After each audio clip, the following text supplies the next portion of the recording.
AGS entertainment கல்பாத்திய சகோரம் தயாரிப்பில் வெங்கட் பிரபு இயக்கத்தில் தளபதி விஜய் நடிப்பில் கோட் செப்டம்பர் 5 முதல் உங்கள் திரையரங்குகளில். அண்மைச் செய்தி.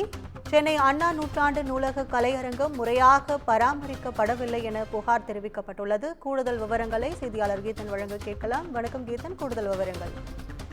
வணக்கம். சென்னை அண்ணா நூற்றாண்டு நூலகம் கடந்த 2006-11 காலகட்டத்தில் அப்போதைய திமுக அரசால் கட்டப்பட்டது. இன்றளவும் திமுக ஆட்சியின் ஒரு மணிமகுட சாதனையாக அதனை தொடர்ந்து திமுக கூறி வருகின்றது. இந்த நிலையில் இந்த கலையரங்கத்தில் தற்பொழுது இருக்கைகள் உடைந்தும் இருக்கைகள் இல்லாத நிலையும் காணப்படக்கூடிய ஒரு சூழல் உள்ளது. கடந்த அதிமுக ஆட்சி காலத்தில் அண்ணா நூற்றாண்டு நூலகம் முறையாக பராமரிக்கப்படவில்லை என அப்போதைய எதிர்க்கட்சியாக இருந்த திமுக தொடர்ந்து குற்றம் சாட்டி வந்தது. தொடர்ந்து ஆட்சிக்கு வந்து 3 ஆண்டுகள் கழிந்த பிறகு தற்போது இருக்கைகள் இல்லாமல் இருக்கக்கூடிய நிலை காணப்படுகின்றது. அண்ணா நூற்றாண்டு நூலகம் 3 ஆண்டு திமுக ஆட்சி பொறுப்பேற்ற பிறகும் முறையாக பராமரிக்கப்படவில்லையா என்கின்ற கேள்வியை முன்வைத்திருக்கின்றது.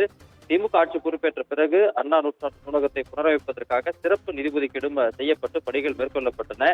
ஆனால் அந்த பணிகள் முறையாக மேற்கொள்ளப்பட்டதா என்கின்ற கேள்வியை முன்வைக்கக்கூடிய அளவில் இந்த கலையரங்கத்தில் இந்த இருக்கைகள் இல்லாமலும் உடைந்தும் காணப்படுகின்றது. இன்று இங்கு நடைபெறக்கூடிய இந்த தனியார் கல்லூரி பட்டமளிப்பு விழாவில் மாணவர்கள் இருக்கைகள் இல்லாமல் அந்த இருக்கையினுடைய கைப்பிடியில் அமர்ந்திருக்கக்கூடிய அந்த காட்சிகளை நம்மால் பார்க்க முடிந்தது. எனவே தொடர்ந்து திமுக அரசு உடனடியாக அண்ணா நூற்றாண்டு நூலகத்தை கலையரங்கத்தை புனரமைத்து சீராக்க வேண்டும் என்பது அனைவருடைய எதிர்பார்ப்பாக உள்ளது. உங்கள் விவரங்களுக்கு நன்றி கீதன். ஏஜிஎஸ் என்டர்டைன்மெண்ட் கல்பாத்திய சகோரம் தயாரிப்பில் வெங்கட் பிரபு இயக்கத்தில் தளபதி விஜய் நடிப்பில் கோட் செப்டம்பர் 5 முதல் உங்கள் திரையரங்குகளில்.